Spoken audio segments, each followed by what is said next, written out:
Hey everybody, welcome to my E3 recap. There is still a Wellness Wednesday coming. Releasing, I don't know if this video is going to be out, but I might just throw it up when I record it. Emphasis on throw up, because this E3 was bleh. Oh my god. I've been to some weird E3s. I mean, last year, it just basically didn't happen. I was there the year that it was spread out over the city of Santa Monica because Xbox and Sony pulled out. That was weird, but nothing. I was there the year that some weird religious fundamentalist controlled the convention center, and there was scripture in the bottled water, and I almost got thrown out because some old lady decided my shorts weren't shorts. That was not this shitty. This year was just, it wasn't the games. It's understandable that it would be an off year because of COVID. There were some big announcements, like legit, 2 new IPs from Bethesda. Not a ton of information on them, but still new IPs.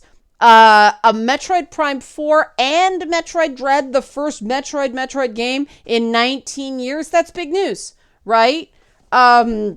We knew about Far Cry 6, so that wasn't that big, and we knew about Halo Infinite. It got pushed, right?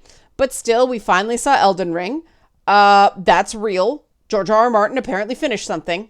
And then there's Age of Empires 4, and there was stuff, right? There was stuff. It's just, does anybody care at this point?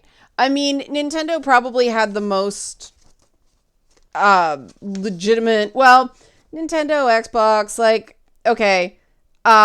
the Tekken ad to Smash, pretty smart, the way they had it with, him dropping dudes off the cliff, and, what's his name, Senzuya,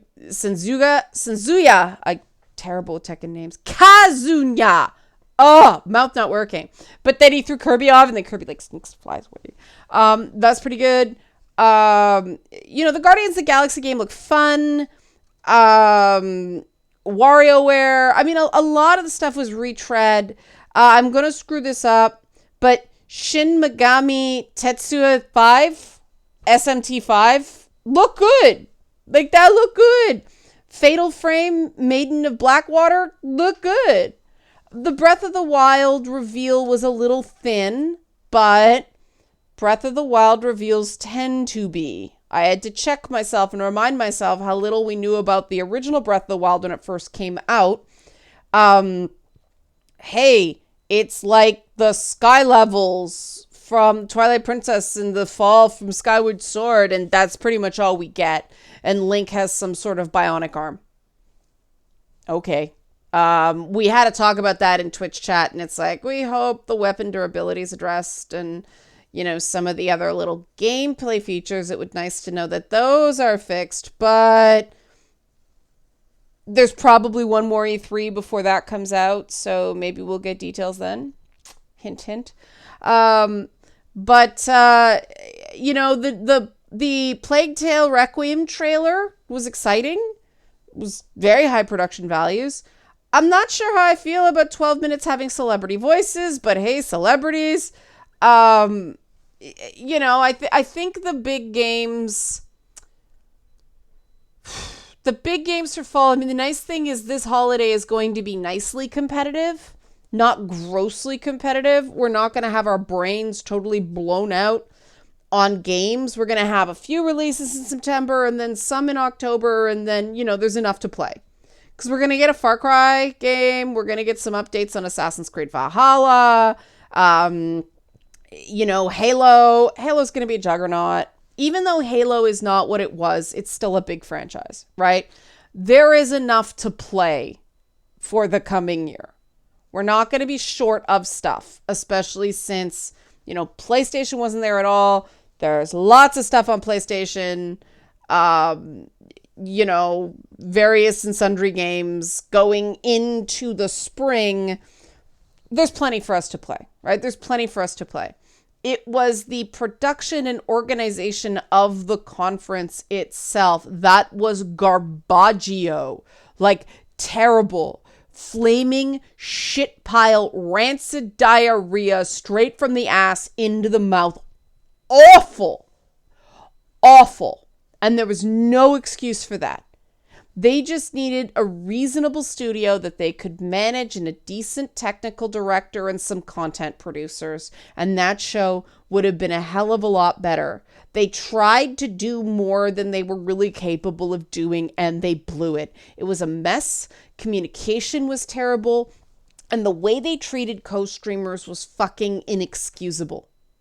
There must be some behind the scenes wrangling that explains why they had specific co-streamer programs and everyone else was risking copyright strikes. But that is bullshit.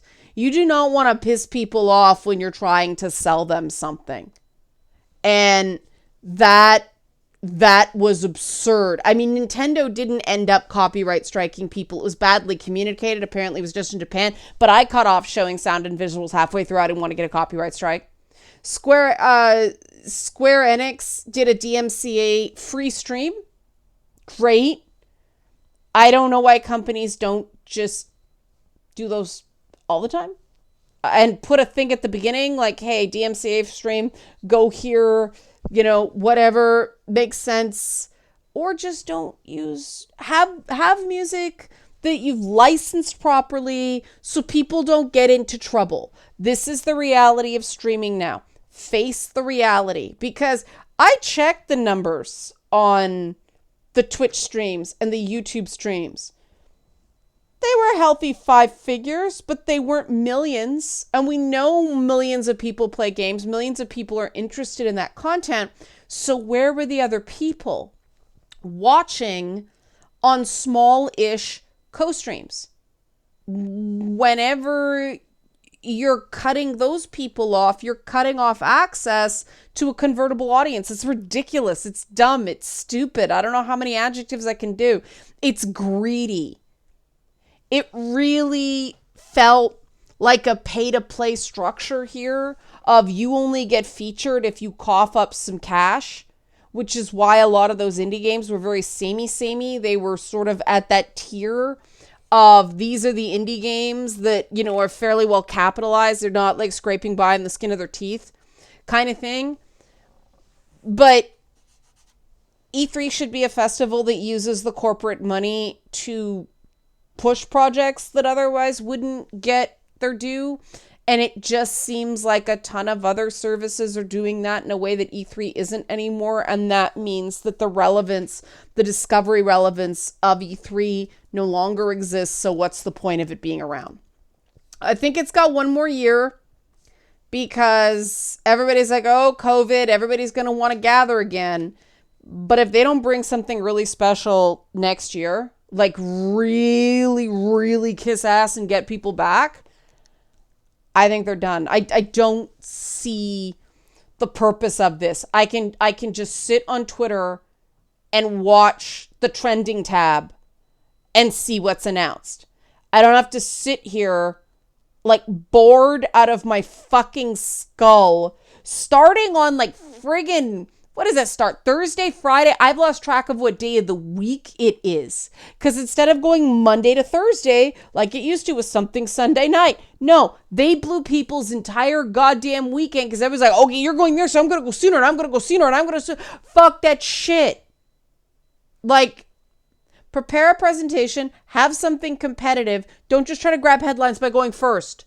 Because people are tired by the end because it's a whole bunch of bullshit. Jesus. Just get it together, people. You bring in billions of dollars a year. You can do better than this. Okay, rant over. I even forgot to do the Patreon stuff. If you like this sort of thing, because I do not make millions of billions of dollars a year, help support this channel. Become a monthly patron. Patreon.com/LeannaK. I'm going to fucking lie down and drink, not necessarily in that order. Thanks for watching.